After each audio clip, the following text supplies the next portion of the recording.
সমিতি এবং আইবিগুলো। তো যাই হোক কালক্রমে সেটা হয়ে যায়, সেই সুনামটা অক্ষুণ্ণ থাকে না। তো এটার নানা কারণ আছে এবং আপনারা জানেন যে এরপরে একদিন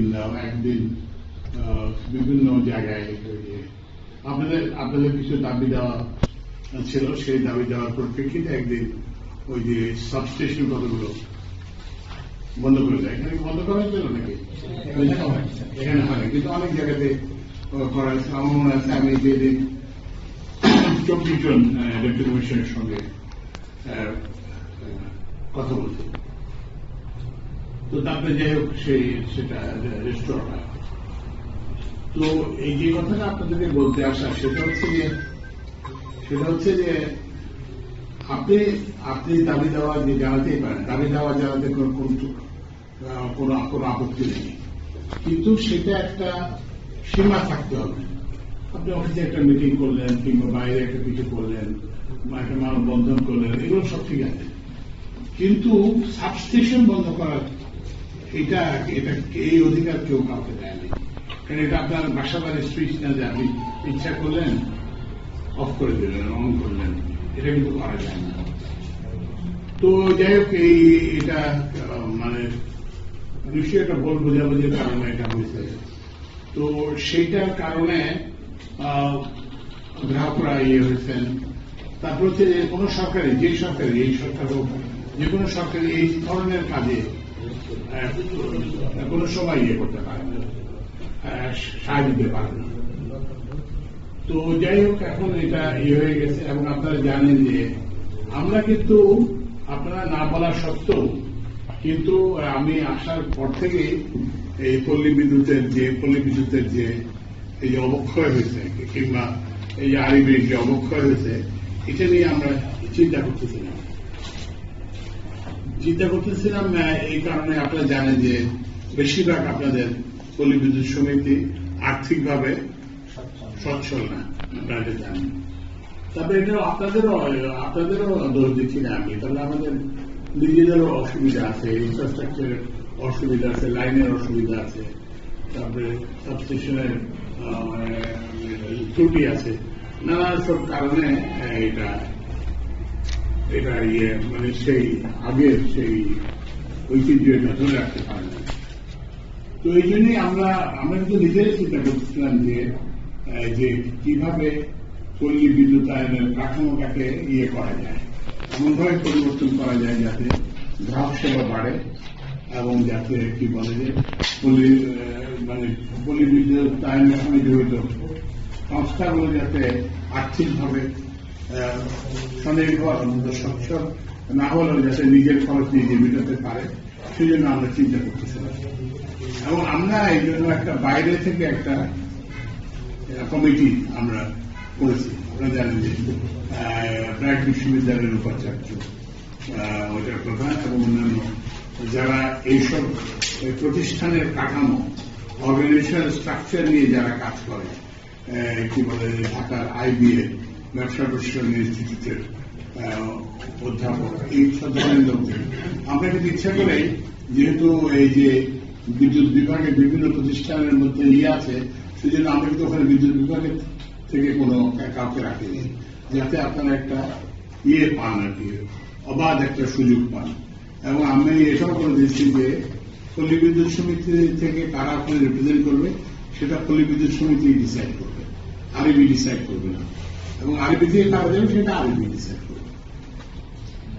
তো এখন হচ্ছে কি যে এখন আমাদের সমস্যাটা হচ্ছে যে গ্রাহক, আমাদের তো প্রথমত এইসব প্রতিষ্ঠানগুলি বেশিরভাগ সরকারি প্রতিষ্ঠানে আমরা এক্সিস্ট করি গ্রাহক সেবার জন্য, এটাই আমাদের কাজ।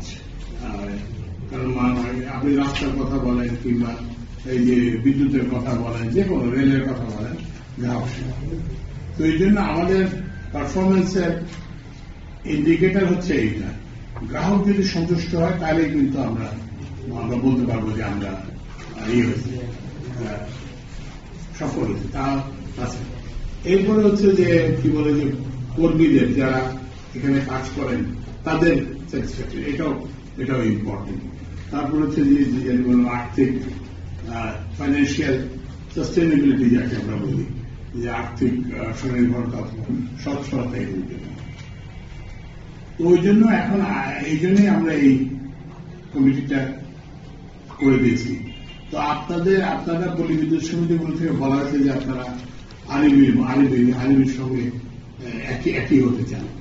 তো কিন্তু কথা হচ্ছে যে আপনাকে বুঝতে হবে যে এইটা আপনারা একটা স্টেক হোল্ডার, এখানে গ্রাহক একটা স্টেক হোল্ডার আছে, তারপরে সরকারের বিপুল বিনিয়োগ আছে এই যে আপনাদের প্রতিষ্ঠানগুলোতে।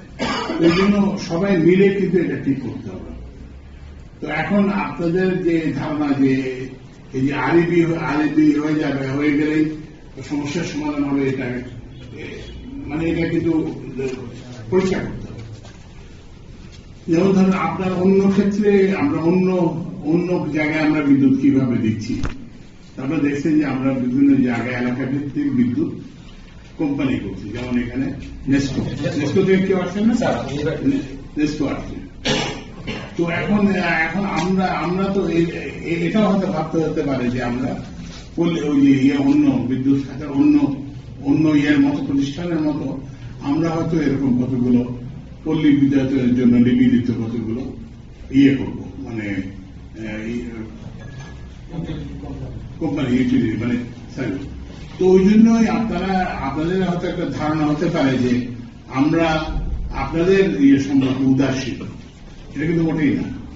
আমরা কিন্তু প্রতিনিয়ত চিন্তা করতেছি যে গ্রাহক সেবা, তারপরে আপনাদের কর্মীদের যে যারা কাজ করেন এখানে তাদের সন্তুষ্টি, তারপরে হচ্ছে যে আর্থিক সচ্ছলতা কিংবা স্বয়ংবরতা, এগুলো দিয়ে কিন্তু আমরা চিন্তিত।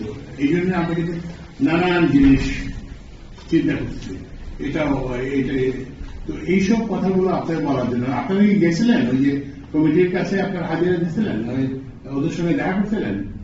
ওই ব্র্যাক বিশ্ববিদ্যালয়ের উপাচার্যের যে কমিটি, সেখানে ঢাকা থেকে না আপনারা যেতে পারেন, আপনারা যে কেউ যেতে পারেন, তারপরে লিখিত দিতে পারেন, আপনাদের যেটা মতামত লিখিত দিতে পারেন। আমরা চাই যে সবার পরামর্শ নিয়ে সবচেয়ে ভালো যেটা সমাধান যাতে আমরা সেটা করতে পারি। আরেকটা জিনিস যে ওই দিনের যে দুর্ভাগ্যজনক মানে ঘটনার পরে যে আপনাদের কিছু সহকর্মীকে অ্যারেস্ট করা হয়েছে, তো এইটার ব্যাপারে কিন্তু আমরা আপনার মনে করবেন না যে আমরা এটা একটা আমাদের জন্য একটা কোনো আনন্দের ব্যাপার। এটা মোটেই আমাদের জন্য কারোর জন্য আনন্দের ব্যাপার, কারোর জন্য সুখকর ব্যাপার না। এবং এই যে মানে বিদ্যুৎ বন্ধ করে দেওয়া হবে, এই হুমকির পরিপ্রেক্ষিতে এটা নেওয়া হচ্ছে, কারণ এটা যে কোনো সরকার এটা মেনে নিতে পারে না। তো ওই জন্য এটার ব্যাপারে আমরা সহানুভূতিশীল এবং সংবেদনশীল, কিন্তু আমরা এটাকে সাহায্য করার জন্য সাহায্য করব। তবে একটা জিনিস হতে হবে যে ওই যে যেটা বললাম যে আগের আন্দোলনের নামে যেটাকে বলে নাশকতা, এটা কিন্তু করা যাবে না। আমরা না হলে কিন্তু অন্যভাবে ওনারা যাতে জামিন পায় কিংবা অন্য কিছু সবকিছু কিন্তু আমরা করার জন্যই, কারণ এটা হচ্ছে কারোর জন্য এটা, কারণ প্রত্যেকটা ইয়েতে একটা ধরেন আপনি আন্দোলন করছেন, আপনার পরিবার কি দোষ করছে? পরিবার তো কোনো দোষ করে না, আপনার ছেলেটা, মেয়েটা, আপনার স্ত্রী।